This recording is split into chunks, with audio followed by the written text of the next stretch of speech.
أعوذ بالله من الشيطان الرجيم. بسم الله الرحمن الرحيم.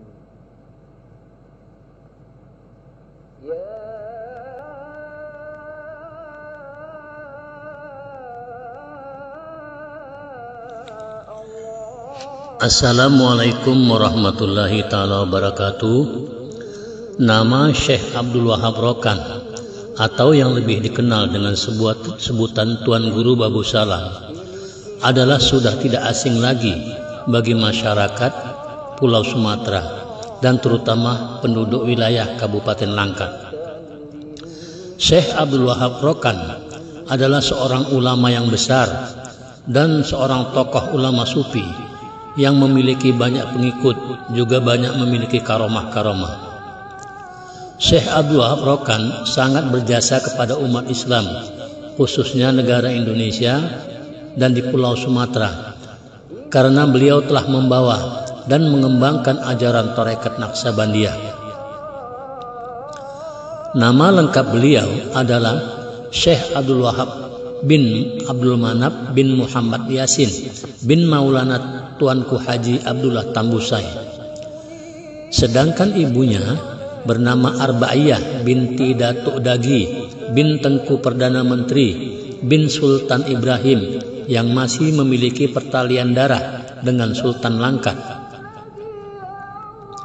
Sedangkan ayahnya adalah juga seorang ulama yang besar, yang abid dan cukup terkemuka pada zamannya. Dan moyangnya bernama Maulana Tuanku Haji Abdullah Tambusai, juga adalah seorang ulama yang besar dari golongan raja-raja yang sangat berpengaruh.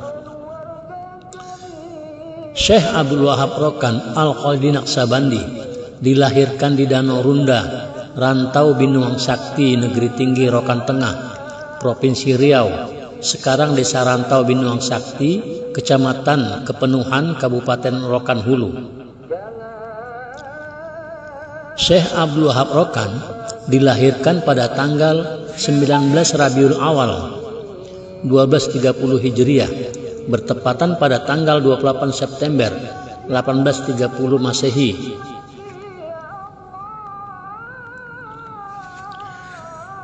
Nama kecil beliau adalah Abu Qasim. Abu Qasim sejak kecil telah menunjukkan minatnya belajar di bidang keagamaan, mulai dari kampung kelahirannya dengan berguru kepada Tuan Baki, kemudian menamatkan belajar Al-Quran dengan Haji Muhammad Soleh, yaitu seorang ulama besar yang berasal dari Minangkabau. Selanjutnya, Abu Qasim belajar dengan Maulana Syekh Abdullah Halim serta Syekh Muhammad Soleh Tambusai selama lebih kurang 3 tahun. Abu Qasim diberi gelar oleh guru-gurunya dengan gelar Pakih Muhammad. Pakih adalah sebutan orang yang ahli dalam bidang ilmu fikih. Kemudian Abu Qasim Pakih Muhammad atas bantuan ayah angkatnya Haji Bahaudin melanjutkan belajar ke Semenanjung Melayu dan berguru kepada Syekh Muhammad Yusuf yang lebih dikenal dengan sebutan Tuk Ongku selama lebih kurang 2 tahun. Dari Semenanjung Melayu, Abu Qasim Pakih Muhammad menempuh perjalanan panjang dan melanjutkan belajar ke Mekah dan menimba ilmu di negeri Mekah selama 6 tahun, yaitu dari tahun 1863 sampai dengan 1869. Di antara guru-gurunya di Mekah yaitu Syekh Saidi Syarif Dahlan, yaitu mufti mazhab Syafi'i, Syekh Hasbullah, yaitu seorang ulama Indonesia yang mengajar di Masjidil Haram. Kemudian beliau belajar khusus ilmu tarekat Naqsabandiyah kepada Syekh Sulaiman Juhdi di Jabal Abu Qubais Mekah. Selama belajar dan bersuluk kepada Syekh Sulaiman Juhdi, inilah beliau mendapat tentang ilmu rahasia, yaitu ilmu tarekat.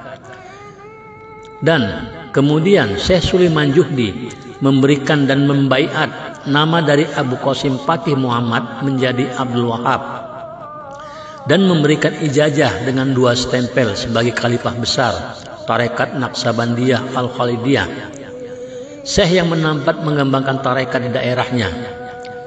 dan gurunya ini melantik untuk menjadi pemimpin dan mengepalai seluruh tarekat Naqsabandiyah untuk seluruh wilayah Asia, sehingga Abdul Wahab mendapatkan gelar Syekh menjadi Syekh Abdul Wahab Al-Khalidi Naqsabandi. Kemudian Syekh Abdul Wahab Al-Khalidi Naqsabandi menambahkan nama daerah sebagai asal usulnya, yaitu Rokan, sehingga lengkapnya nama beliau menjadi Syekh Abdul Wahab Rokan Al-Khalidi Naqsabandi. Berdasarkan silsilah tarekat Naqsabandiyah yang masyhur, maka Syekh Abdul Wahab Rokan memegang silsilah yang ke-34 dari Nabi Muhammad SAW. Selama bersuluk dan berkhadam kepada gurunya Syekh Sulaiman Juhdi, yaitu selama 6 tahun di Jabal Abi Qubais Mekah, maka Syekh Sulaiman Juhdi, gurunya, mengizinkan untuk kembali ke tanah air untuk mengembangkan ajaran tarekat Naqsabandiyah di negerinya. Maka sepulangnya dari Mekah, Syekh Abdul Wahab Rokan kembali ke kampung halamannya, yaitu di Rokan, Riau. Pada mula-mulanya, Syekh Abdul Wahab Rokan membangun sebuah perkampungan di Desa Kubu yang sekarang masuk daerah Kabupaten Rokan Hilir yang dinamakan Kampung Masjid. Kampung Masjid inilah yang menjadi basis penyebaran agama Islam. Dari hasil dakwahnya ini, beberapa raja Melayu di pesisir pantai timur Sumatera Utara seperti Panai, Kualuh, Bilah, Asahan, Kota Pinang, Deli, dan Langkat selalu mengundang Syekh Abdul Wahab Rokan untuk berceramah di lingkungan dan di kerajaan istana. Salah seorang sultan bernama Sultan Musa Mu'ajam Shah dari Kesultanan Langkat menjadi pengikut tarekat Naqsabandiyah yang setia sehingga ia diangkat menjadi khalifah. Kehadiran Syekh Abdul Wahab Rokan sebagai ulama yang disegani dan yang selalu mendapat dukungan dari raja-raja Melayu membuat Belanda mencurigai gerak-gerik Syekh Abdul Wahab Rokan, yang mengakibatkan ia tidak merasa nyaman lagi tinggal di daerah Kubu. Akhirnya beliau pun pindah ke Kualuh, daerah Labuhan Batu, atas permintaan Sultan Ishak, penguasa kerajaan Kualuh. Di sana beliau membuka perkampungan sebagai pusat dakwahnya, yang namanya juga sama dengan nama perkampungan di Kubu, yaitu Kampung Masjid. Setelah Sultan Ishak wafat, maka kepemimpinan posisinya diganti oleh adiknya yang bernama Tuanku Uda. Tetapi sangat disayangkan, Tuanku Uda ini kurang simpati kepada Syekh Abdul Wahab Rokan. Maka dalam kondisi tersebut, Sultan Musa, penguasa kerajaan Langkat, justru simpati dan mengharapkan agar Syekh Abdul Wahab Rokan pindah ke Langkat.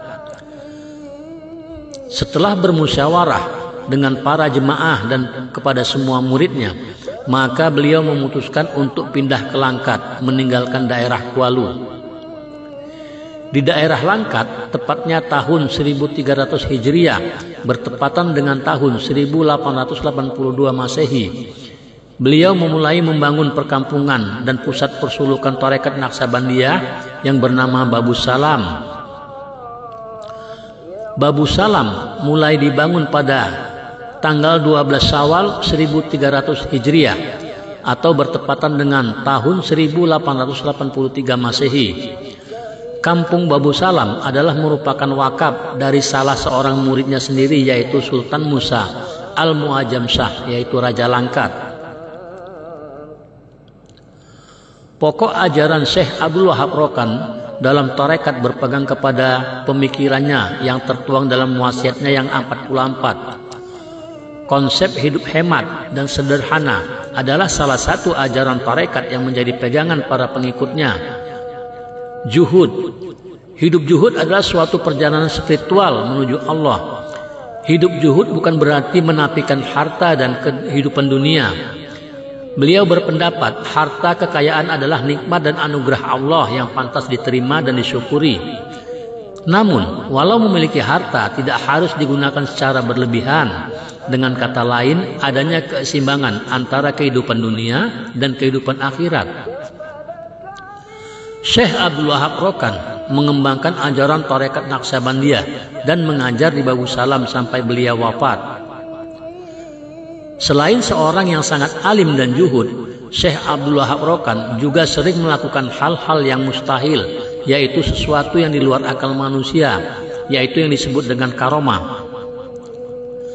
Salah satu karomah yang dimiliki beliau adalah, yaitu ketika pada suatu hari sedang diadakannya gotong royong, yaitu membangun anak sungai di kampung Babu Salam, maka ramailah jemaah daripada jemaah dan penduduk yang bergotong royong. Namun tak kalah jam makan siang, nasi bungkus yang rencananya akan dibagikan kepada peserta gotong royong ternyata masih kurang. Nasi yang tersedia hanya 40 bungkus, sementara para pekerja berjumlah ratusan orang. Melihat itu, maka Syekh Abdul Wahab menyuruh para petugas untuk mengumpulkan kembali nasi yang sudah sempat dibagikan dan menempatkan di dalam sebuah bakul. Kemudian beliau menutupi bakul itu dengan selendangnya dan berdoa kepada Allah. Lalu beberapa saat setelah itu, Syekh Abdul Wahab Rokan memerintahkan para petugas untuk membagikan kembali nasi bungkus itu kepada semua yang hadir gotong royong. Maka dengan izin Allah semua mendapatkan bahagian nasi bungkus, dan ternyata jumlahnya masih berlebih. Dan juga dikisahkan karomah lain, yaitu dikisahkan bahwa Syekh Abdul Wahab Rokan juga dapat melakukan hal-hal yang di luar akal, yaitu beliau dapat mendorong perahu-perahu yang sangat besar dengan mudah. Padahal perahu-perahu itu sangatlah berat dan tak mungkin mampu didorong oleh seorang saja.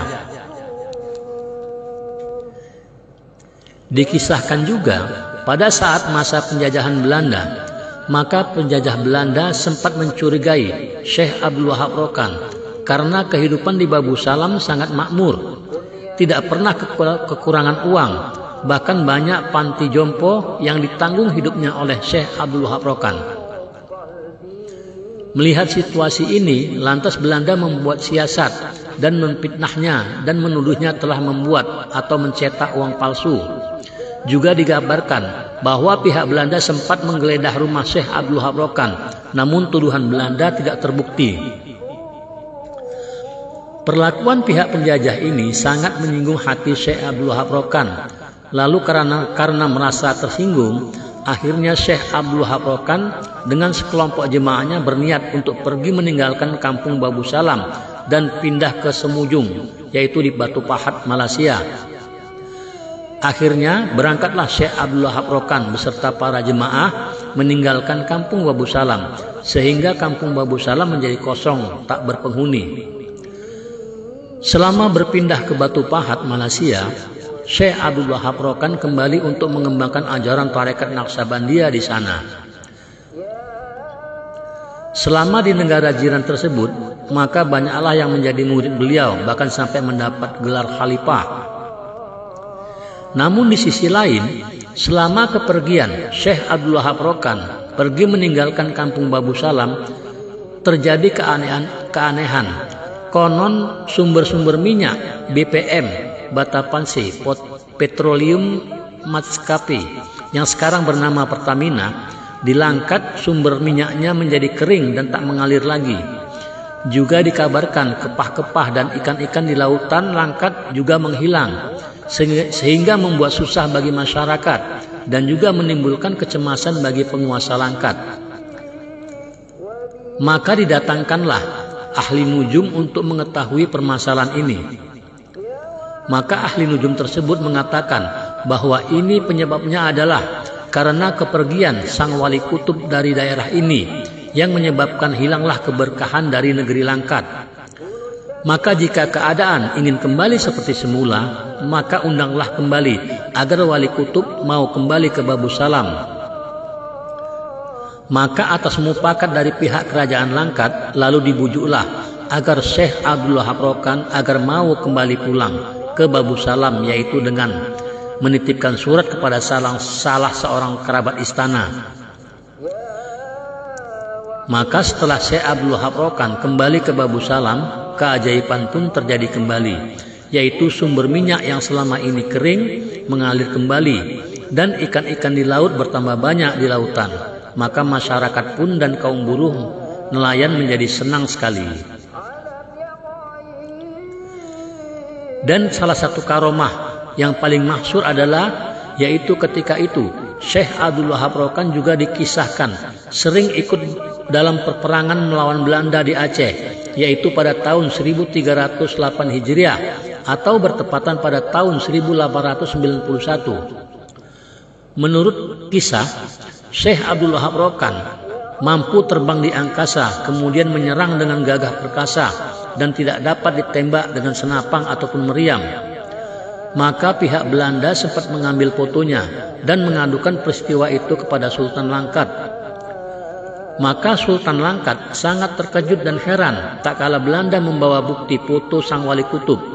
Akan tetapi Sultan masih tidak mempercayai. Sultan berkata bahwa ini adalah guru saya, dan setahu saya beliau tidak pernah keluar dari Babu Salam. Kerjanya sehari-hari hanya mengajar mengaji. Begitulah ucapan Raja Langkat kepada pihak Belanda. Juga dikisahkan pada suatu hari Syekh Abdul Wahab Rokan pergi ke salah satu daerah bernama Tanjung Tiram.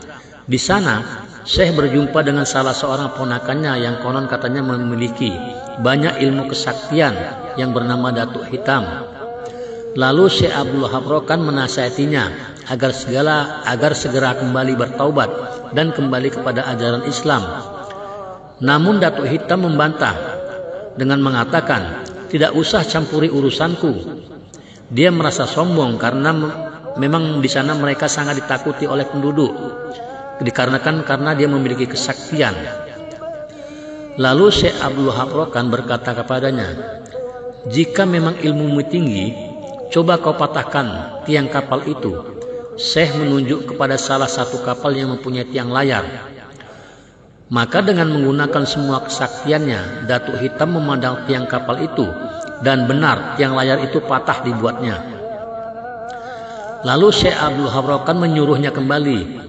Nah, sekarang coba kau kembalikan tiang itu seperti semula. Maka dengan mengerahkan seluruh kekuatan ilmunya, Datuk Hitam mencoba membuat tiang layar itu kembali semula. Namun tidak berhasil, dan dia terus mengulanginya lagi. Namun tiang itu tetap seperti itu. Datuk Hitam tidak dapat mengembalikannya seperti semula. Lalu Syekh Abdul Wahab Rokan berkata kepadanya, jangan kau merasa dirimu paling hebat dan merasa ilmumu yang paling tinggi. Lalu Syekh Abdul Wahab Rokan memberikan isyarat dengan telunjuknya, maka tiang kapal itu berdiri kembali seperti semula. Maka semenjak itulah Datuk Hitam itu bertaubat dan belajar kepada Syekh Abdul Wahab Rokan sampai mendapatkan gelar khalifah. Demikianlah beberapa karomah yang dimiliki oleh Syekh Abdul Wahab Rokan.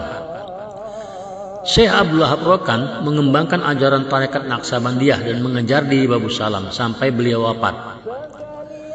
Syekh Abdul Wahab Rokan wafat di Babu Salam, Langkat, yaitu pada hari Jumat tanggal 21 Jumadil Awal 1345 Hijriah, bertepatan dengan tanggal 26 Desember 1926 Masehi, dalam usia 115 tahun.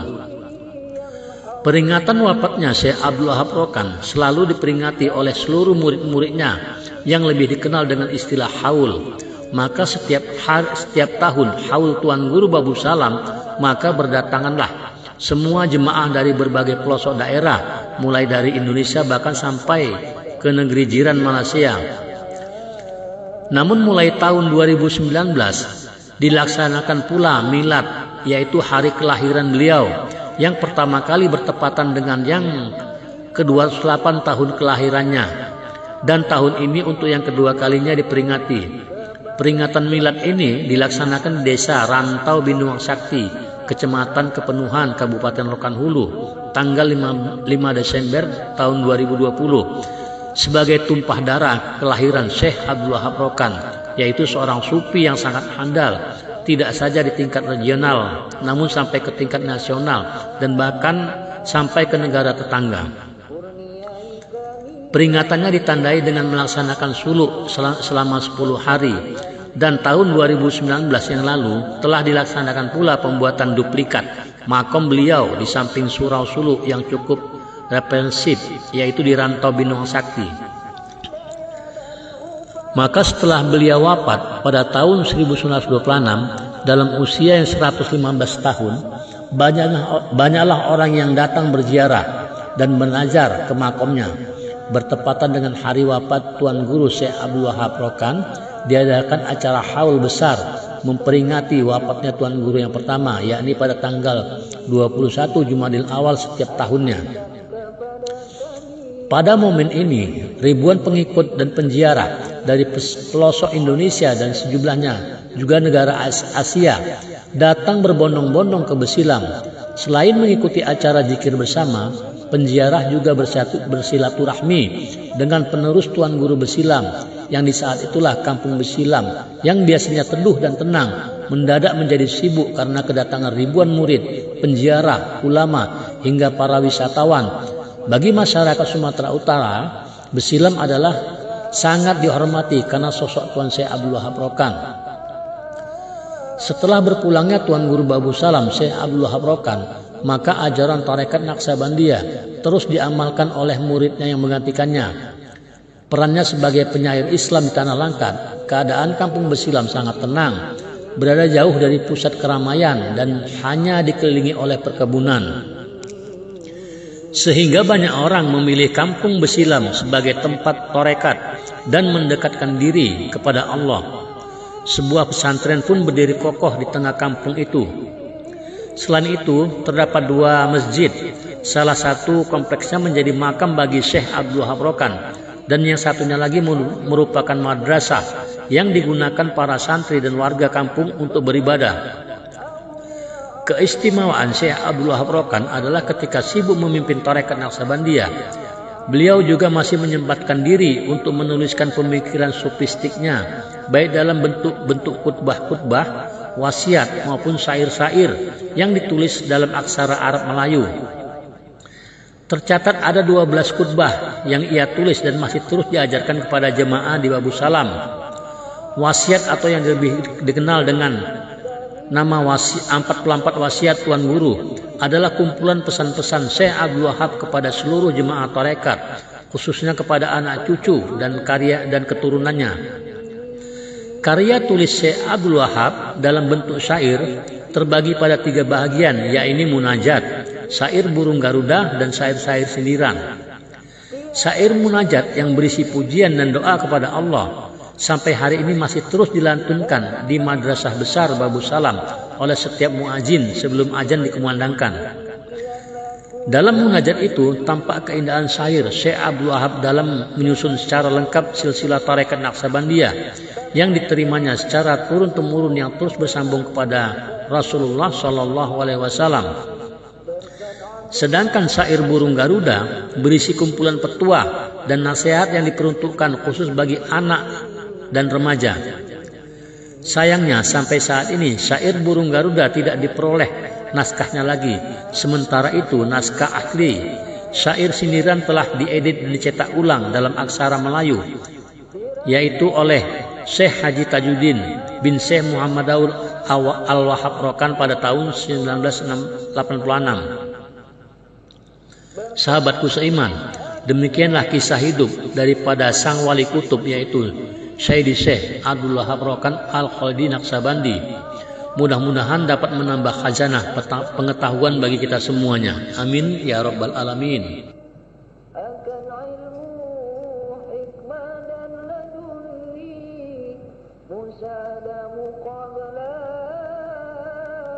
Kepada Tuhan